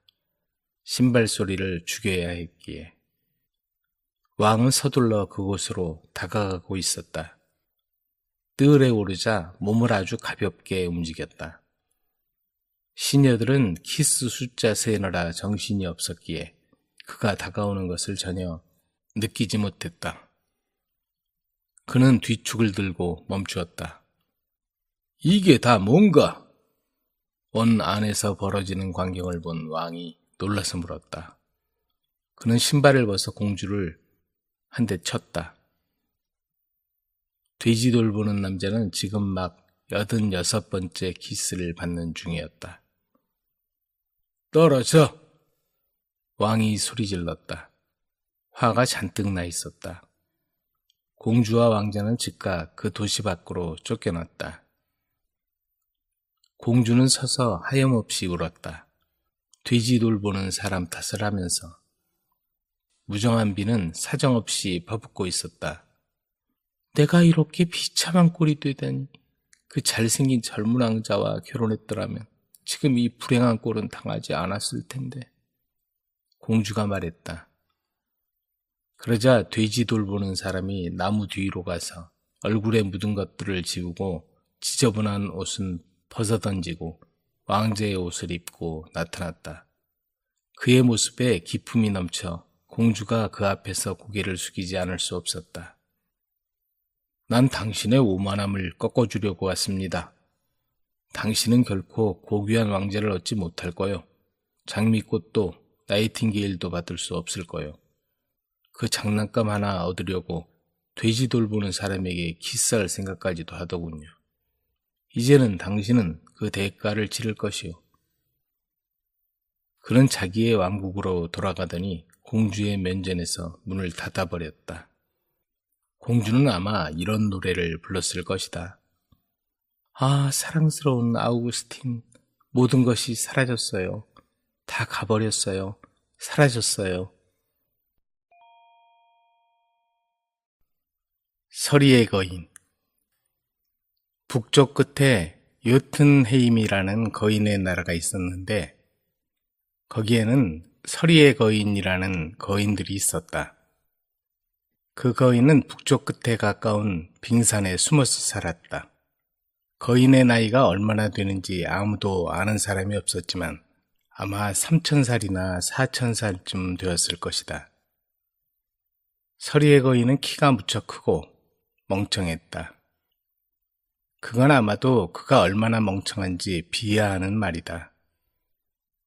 그러니까 이 말은 절반만 진짜라고 생각하면 될 것이다. 서리의 거인은 이렇게 나이가 많았지만 여전히 버젓이 살아있었다. 이 거인은 꽁꽁한 얼음이 되어 추위에는 끄떡도 없었다. 그러나 따뜻한 날에는 녹아버리지 않을까 걱정이었다. 대개 빙산 속에서 잠을 자고 있었지만 100년마다 눈을 뜨고 세상을 살펴봤다. 그러면 다시 기운이 나서 거인은 또 1000년을 살 수 있다고 생각했다. 서리의 거인은 검은 난쟁이라는 영리한 난쟁이를 심부름꾼으로 부리고 있었다. 난쟁이들은 산을 꿰뚫어 반대편을 보는 힘이 있었고 햇빛을 만드는 일 외에는 무엇이나 다 알고 있었다. 옛날에는 난쟁이들도 수가 많았으므로 사람이 숲속에서 소리를 지르면 그 소리에 대답했다. 그러나 검은 난쟁이들도 서리의 거인들과 함께 자취를 감추어 버려서 지금은 서리의 거인과 마찬가지로 단 한 명만이 남아있을 뿐이었다. 북쪽 끝에 있는 서리의 거인은 자기가 잠을 자는 동안 그 난쟁이를 빙산 위에 두어 파수를 보게 했다. 크리스마스 조금 전에 서리의 거인은 눈을 떴다. 그리고 빙산에 구멍을 뚫어 굳어진 다리를 쭉 뻗었다. 지금이 몇 시냐? 서리의 거인은 빙산 위에서 파수를 보는 검은 난쟁이에게 물었다. 세상의 마지막에 100년쯤 가까워졌습니다. 난쟁이가 대답했다. 그래? 100년 동안에 나보다 영리하고 기운 센 놈이 나타났나? 거인이 말했다. 그런 자가 어디서 나타나겠습니까? 위대하신 거인님. 당신이야말로 이 세상에서 가장 힘세고 가장 영리하신 분이십니다. 하지만 난 나이가 많아서. 당신처럼 잘 주무시면 나이 같은 건 문제가 안 됩니다. 사람은 잠을 자면 힘이 세지고 영리해지지만 아무도 당신처럼 그렇게 잠잘 수 있는 건 아닙니다. 그럴지도 모르겠군. 그런데 천둥의 신 토르는 요즘 어떻게 지내나? 토르는 바르하르의 오딘 신에게 손님으로 가 있습니다. 요즘은 수레를 타고 구름 속에서 헤매는 일은 별로 하지 않습니다. 오늘은 천둥 날씨가 아니었으면 좋겠는데 천만에요. 이 한겨울에 천둥이 뭡니까? 그럼 거인의 세상에 산책하러 가기로 할까? 내 등에 올라타라. 인간들은 더 바보가 되었겠지. 100년 동안 그것들이 얼마나 바보가 되었나 보고 싶구나. 검은 난쟁이는 서리의 거인 무게에 기어올라가 마치 파리처럼 앉았다. 서리의 거인은 거칠거칠한 다리를 버석버석 소리가 날 만큼 쭉 뻗쳐서 70리의 신을 신더니 두 발자국으로 벌써 라플란드의 라스티커스 산 옆에 와 있었다. 산이 햇빛에 녹아 없어지지 않는 건 반가운 일이야. 그런데 저쪽 눈 속에 보이는 검은 무늬는 무엇이지? 저건 철길입니다, 거인님. 저 서쪽 것은 로포텐으로 가고 동쪽 것은 울레오보르이로 가는 길입니다. 철길이라고 쇠가 언 것이냐? 아닙니다. 어리석은 인간들이지만 200년 동안에 여러 가지를 발명했지요. 그래, 지금은 저 길 위로 차로 1시간에 6마일이나 달립니다. 6마일이라고? 놀라운 일이군. 거인은 못마땅한 듯이 소리치더니 70리 발걸음으로 또 한 발을 옮겨 놓았다. 그러자 벌써 노르웨이의 스톰셀란드에 와 닿았다. 거인은 거기서 전깃줄에 발이 걸려 부서지기 쉬운 한쪽 발을 하마터면 꺾일 뻔했다. 이것 봐라, 이런 어리석은 여우덫을 쳐두었어. 거인이 소리쳤다. 그렇습니다. 정말 어리석은 짓입니다. 난쟁이가 말했다. 놈들은 이 시를 통해서 서로 짓거려대고 있답니다. 거인은 노르웨이까지 오자 실증이 나서 되돌아섰다. 그리고 대여섯 걸음으로 라플란드의 에나레호 옆에 와 섰다. 거기는 농가에서 나는 연기가 붉은 기둥처럼 차가운 하늘에 솟아오르고 있었다. 그 연기에 섞여 흘러나오는 그윽한 냄새가 거인의 마음을 몹시 끌었다. 저 조그만 인간들이 만드는 요리는 무엇이지? 커피라는 것입니다. 커피? 그건 죽 같은 것이냐? 거인님, 커피라는 건 갈색 수프의 한 가지인데 인간들에게 힘을 주는 음식입니다. 그 갈색 수프를 마셔보자꾸나. 거인은 한 발을 옮겨 놓았지만 그 순간 커피 끓이는 곳에서 70리나 떨어진 곳까지 와버렸다. 70리 신을 신고 산책을 하는 것도 때로는 불편하기도 하다. 저것 봐, 집이 내게서 도망을 가는군. 거인이 분한 듯이 말했다. 그때 눈 위에 조그마한 검은 그림자가 보였다. 거인은 그것을 집어들어 이리저리 뒤척이며 살펴본 다음 입속에 넣고 씹기 시작했다. 질긴 불고기군. 오랫동안 버려둬서 햇볕에 딱딱하게 굳어버린 모양이야. 거인이 말했다. 아마 그럴지도 모르죠. 그건 인간들이 고무신이라고 하는 것입니다. 아마 여행하던 사람이 눈 위에 빠뜨리고 간 것일지도 모르죠. 검은 난쟁이가 말했다. 고무신이라고? 그건 도대체 뭐에 쓰는 거냐? 발을 더럽히지 않으려고 흙탕길을 걸을 때 쓰는 것입니다. 흙탕길이라고? 발을 더럽히지 않는다고? 거인의 세계에 지금 사는 겁쟁이들은 도대체 무엇을 생각하고 있단 말이냐? 그들에게 어떻게 하면 흙탕길이 되는가를 가르쳐줘야지. 이렇게 말하면서 서리의 거인은 입에서 고무신을 뱉어내고 그 대신 겨울 공기를 입 가득히 들이마시고는 콧구멍으로 뿜어냈다. 그러자 갑자기 눈보라가 쳐서 순식간에 그 지방 일대는 한 길 이상의 눈으로 덮였다. 커피 끓이는 집은 어디냐? 거인이 물었다. 검은 난쟁이는 북쪽을 가리켰다. 거인은 공기 속에 커피 냄새가 나는 것 같아 그쪽으로 대여섯 걸음 걸어갔다. 그러나 눈보라 때문에 길을 잘못 들어 보트니아만의 한복판에 오고 말았다. 바다에는 얼음이 얼어붙어 있었지만 아무리 두꺼운 얼음이라도 서리의 거인과 같은 무거운 것을 이겨낼 수는 없었다. 지지직 소리와 함께 얼음이 깨져 거인은 그만 바닷속에 빠지고 말았다. 흙탕물이 장화 위에까지 올라왔다. 거인은 바다 한복판에 우뚝 서서 소리쳤다. 무엇보다도 곤란한 것은 70리신 속에서 발이 녹기 시작한 것이다. 그래서 마른 육지에 올라가는 수밖에 다른 도리가 없었다. 거인은 첨벙첨벙 소리를 내며 얼음 속에서 육지로 올라왔다. 서리의 거인은 이번에는 핀란드의 마을에 서 있었다. 눈이 녹을 무렵이라 태양이 빛나고 아이들은 조그마한 썰매를 타고 산비탈을 오두막집까지 미끄러져 내려오고 있었다. 저건 개구리냐? 거인이 물었다. 거인님, 여기서 피해 가십시다. 여기 있다간 위험합니다. 검은 난쟁이가 주의를 시키며 다시 말했다. 지금 막 보신 것은 개구리가 아니라 인간의 아이들입니다. 그래? 거인은 또 말했다. 너무 오랫동안 잠만 잤기 때문에 아이들이라는 게 어떤 모양을 한 건지 잊어버렸어.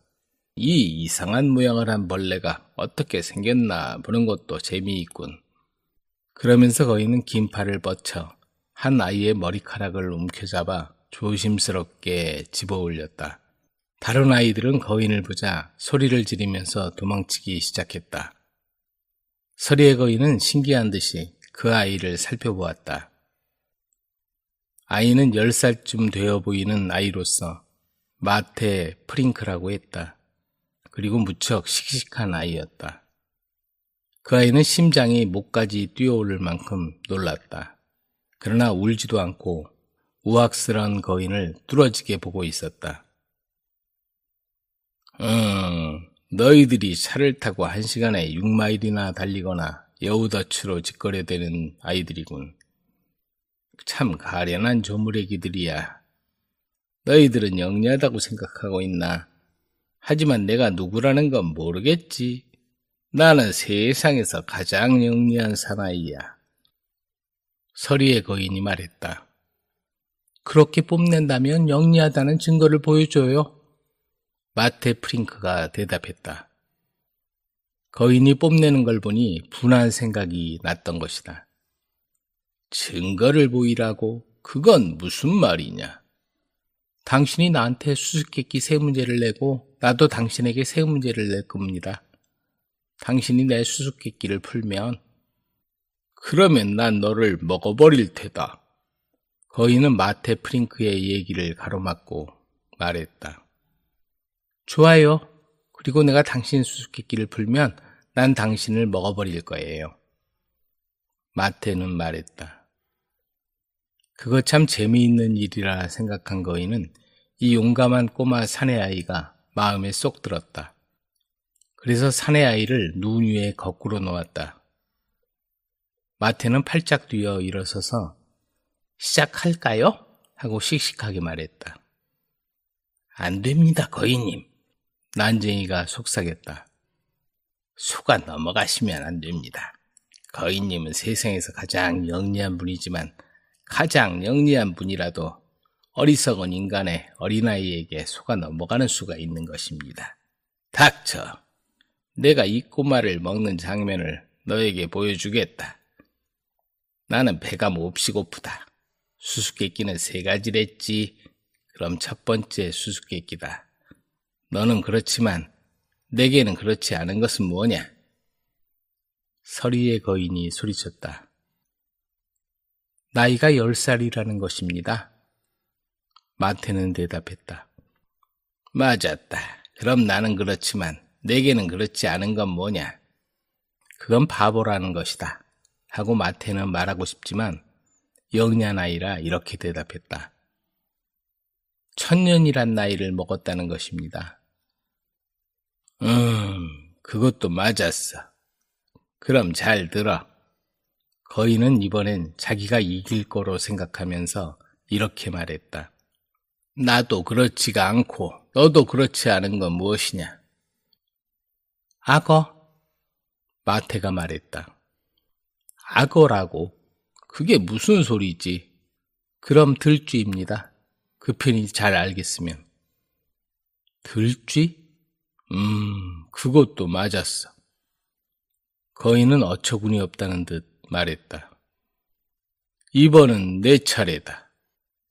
세상과 같이 나서 세상이 끝나지 않으면 죽지 않고 지금 태어나서 아직 5주일밖에 안 되는 것은 무엇이죠? 그건 아무도 모를 일이야. 너도 알 턱이 없어. 거인은 난처한 듯이 대답했다. 알고 있어요. 그건 달이에요. 그럼 항상 상을 찌푸리는 건 무엇이죠? 그건 나다. 거인이 말했다. 틀렸어요. 그건 벽틈입니다. 그럼 이건 무슨 뜻인지 알아요? 날개 없는 새가 날아와서 발도 없는데 나무에 앉고 입 없는 여자에게 요리되어서 프라이팬도 없이 구워져서 소금도 안 묻히고 먹혀버렸다. 서리의 거인은 어쩐지 무서워져서 조금씩 몸이 녹기 시작했을 정도였다. 그만 먹어버려요. 검은 난쟁이가 속삭였다. 그러나 거인은 자기가 한 말을 지키려고 가만히 생각하고 있었다. 어째서 새가 날개가 없고 여자가 입이 없는지 아무리 생각해도 알 수가 없었다. 이봐, 마태. 도대체 누가 바보냐? 너냐, 나냐? 거인이 말했다. 그건 잘 몰라요. 마태는 조심스럽게 대답했다. 그런데 날개 없는 새는 눈이고 입 없는 여자는 태양입니다. 그렇군. 거인은 말했다. 그렇다면 네가 바보라는 증거는 아무것도 없는 셈이군. 하지만 힘으로 말하면 어떨까? 나는 세상에서 가장 기운 센 사나이라고 하는데. 그것도 믿도록 하려면 증거를 보여줘요. 마태는 말했다. 이 산을 3,000마일 저쪽에 옮겼다가 내일 다시 제자리에 갖다 놓을 수 있어요? 서리의 거인은 산을 바라보며 아무래도 이건 좀 힘에 부칠 거로 생각했다. 이 산을 옮기다니 세상에 그럴 사람은 없을 거야. 난 할 수 있어요. 마태는 대답했다. 학교에서 배웠어요. 지금 나는 이 산 위에 있지요. 이대로 내일까지 여기 있으면 산은 지구와 함께 24시간 동안 3,000마일을 빙글빙글 한 바퀴 돌아 내일 이맘때쯤은 산도 나도 다시 여기에 와 있게 되죠. 거인님, 저 녀석이 당신을 속이고 있습니다. 검은 난쟁이가 속삭였다. 아니야. 그런데 마태, 너는 지금까지의 것은 네가 배워서 안 것뿐이지. 어때? 이번에는 더 알기 쉽게 내 힘센 걸 보이는 방법은 없겠나? 그럼 이렇게 해요. 저기 오두막집 있죠? 저기 가서 벽으로 머리를 내밀어 보세요. 마태는 말했다. 서리의 거인은 이제 됐다고 곧바로 시작했다. 그리고 몇 번을 달려가서 얼음 머리를 벽에 부딪혔으므로 조각조각 부사져 버릴 정도였다. 그러나 벽을 뚫을 수는 없었다. 거인은 숨을 헐떡이면서 이런 일은 아무도 못한다고 말했다. 나는 할 수 있어요. 마태는 말했다. 그리고 오두막집 안으로 뛰어들어가더니 창문으로 머리를 내밀고 큰 소리로 말했다. 안녕하세요, 거인님. 이젠 난 당신을 먹어야겠어요. 서리의 거인은 하도 어처구니가 없어서 큰 소리로 껄껄껄 웃었다. 그 웃음은 천둥의 신 토르가 마차와 함께 눈 속에서 뒤집혔을 때 웃은 이후로 꼭 2000년 만의 웃음이었다. 서리의 거인은 쉬지 않고 웃느라 녹기 쉬운 얼음 몸뚱이에 대해서는 까맣게 잊어버리고 있었다. 그러는 동안에 얼음 심장이 녹기 시작했다. 발은 바다에 물이 되고 말았다. 웃음과 태양이 서리 거인의 목숨을 앗아간 것이다. 지지직 삐걱삐걱 철썩하는 소리와 함께 얼음 몸 전체가 눈 녹은 흙탕 속에 쓰러지고 말았다. 이것이 서리 거인의 마지막이었다. 검은 난쟁이는 너무도 놀라 도망을 쳤다. 그러다가 숲 쪽으로 달려가서는 토끼 덫에 걸려 흰 눈 속에서 검은 일생을 마쳤다. 마테 프링크는 이긴 것이 몹시 기뻤지만 힘센 거인이 비참하게 녹아버린 것이 불쌍했다. 마을 아이들은 깜짝 놀라 신기한 듯이 거인이 쓰러졌을 때 생긴 높은 눈산에 모여들었다. 그리고 이 거인이 사람들을 많이 잡아먹었을 거로 생각했다. 그런데 한 소녀가 스키를 신고 눈더미 위에 올라와서 말했다. 그렇지 않아. 서리의 거인은 친절했어. 사람들을 잡아먹거나 그러지는 않았어. 서리의 거인 무덤에 이 말을 써두기로 해요. 소녀는 스키 지팡이로 눈 위에 썼다. 여기 마지막 서리의 거인이 잠자고 있다. 거인은 덩치만 크고 똑똑하지는 않았지만 이 세상에서 아무런 나쁜 짓도 하지 않았다. 지혜가 있는 건 좋은 일이지만 지혜가 있으면서 나쁜 것보다는 지혜가 없어도 친절한 편이 좋은 것이다. 그리고 소녀는 햇볕을 받으면서 이 마지막 서리의 거인을 위해 눈물을 흘렸다.